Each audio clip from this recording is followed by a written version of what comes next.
Hello guys, today let's speak about the 12 spiritual lessons we need to learn from 2020. We just need to listen to our heart to read these invisible messages of life.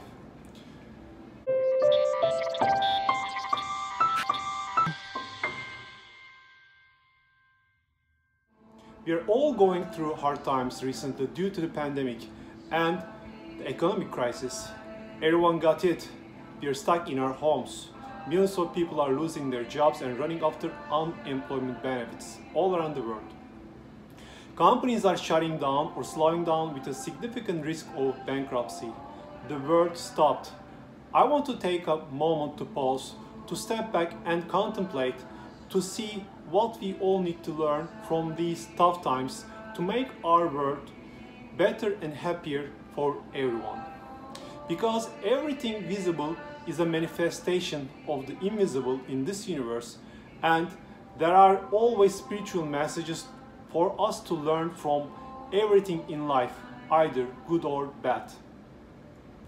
Here's a below short list of what my heart is whispering to me regarding last year. Please note that when it comes to intangible and spiritual matters, no one other than God can tell what the absolute truth is, because our five senses are limited to a low spectrum of perception and we cannot perceive everything. Therefore, these are my deductions only. It is intuition in such times that whispers through our hearts the invisible messages of life. We are all on the same boat, no matter who we are and from where we come. The virus and the pandemic are treating everyone equally. Is it not ironic to see that we humans cannot still treat each other equally due to our emotional backlogs and biases? It is time to let go of our attachments and treat everyone under the same sun equally. We all come from the same source and are members of the same human race. This is the first message I have perceived. The second one is we are interdependent and interconnected. Look at how fast the virus spread all around the world and triggered the economic crisis. This should show us that the distress and the suffering of other people in another part of the world can impact all of us too, and therefore we need to look after each other and work to increase global welfare. The third one is borders are illusionary. We may have physical boundaries we had created by our ancestors and the ones in power. Scientists say the universe has 2 trillion galaxies with 100 to 400 billion stars in each galaxy. Is it not time to recognize our fears and unnecessary protectionism and let them go? The fourth one is we are stronger when we are together. Now the fragmented human civilization united against a common enemy. Numerous research centers and companies are trying to find a cure, and they say that they already found one. Do we need disasters to collaborate and help each other unconditionally? Here we go with the fifth one. We can understand each other if we really want to. Despite our advanced technology and modern civilization, not everyone can benefit from them yet.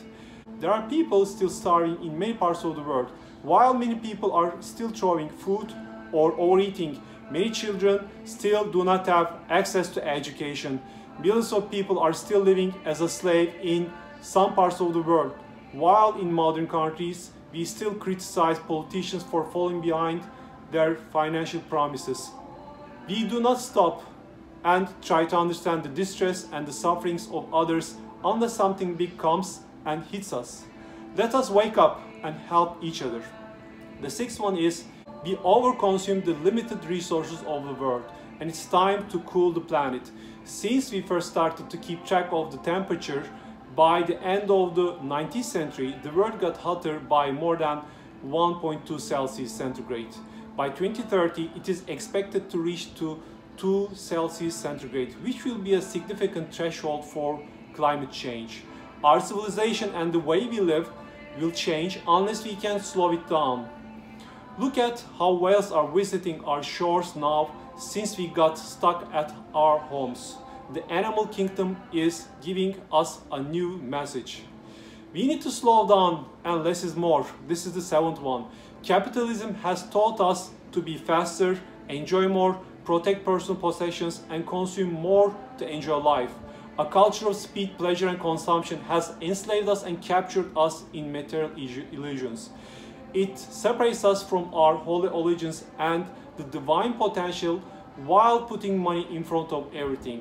This approach is blurring our hearts and our conscience. We do not listen to each other anymore. We do not even know the eye color of many people we meet every day. We are eating fast and more than enough, also unhealthily. We are tired of working and have less time or no time for our families and our beloved friends. We socialize not to learn from each other, but for pragmatic financial and worldly benefits. Let us slow down. There is only one life for all of us. The eighth one is also interesting. Everything in the world is for people.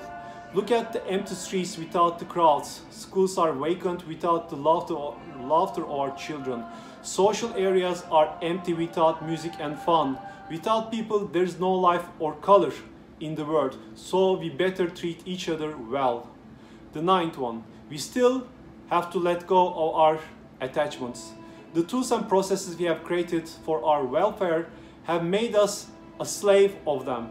We are slaves of our smartphones, financial markets, recognition and reputation, titles and possessions. Let us not idolize them. We can still own them, but without attachment. That is non-attachment according to Buddhist terms. Number 10, we need social governments protecting the welfare of people. When it comes to the market economy, government styles will differ between US, Canada and Europe and many others. Especially in the US, individualism has been the main driver of freedom and welfare. But such a crisis with huge economic impacts shows us the need for more social governments and apply a mixed economy model. Otherwise, people and companies will go bankrupt without government support. Retirement and health systems need improvement and renovation for people to have a peace of mind. Number 11, faith and science can coexist. The empiric, determinist, reductionist and rational approach of science has given us our advanced technology while boosting our arrogance too.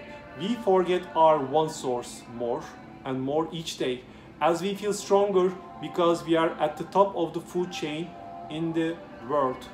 When people face dramatic events in life, to whom do they pray?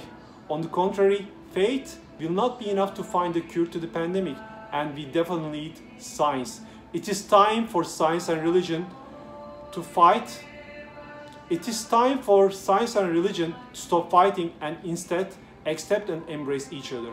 The mind is not enough to live fully. Number 12, the mind is not enough to live fully.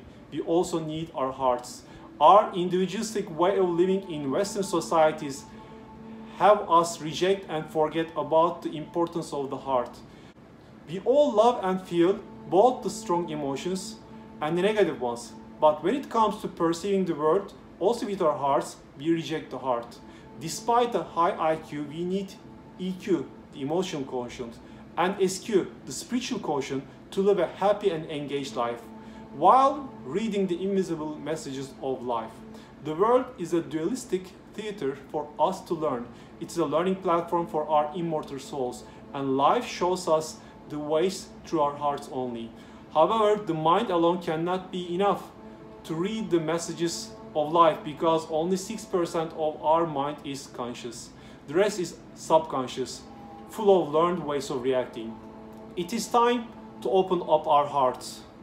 I'm sure the list can go on and on, but I need to stop here. Everyone can surely add more to this list and enrich this documentation. Listen to your heart to read the invisible message of life. You've got only one life. Thank you for listening to me. If you like my video, please stop by and subscribe to my channel. I will be posting more English content in the coming days. And if you like this video, please make sure that you like it.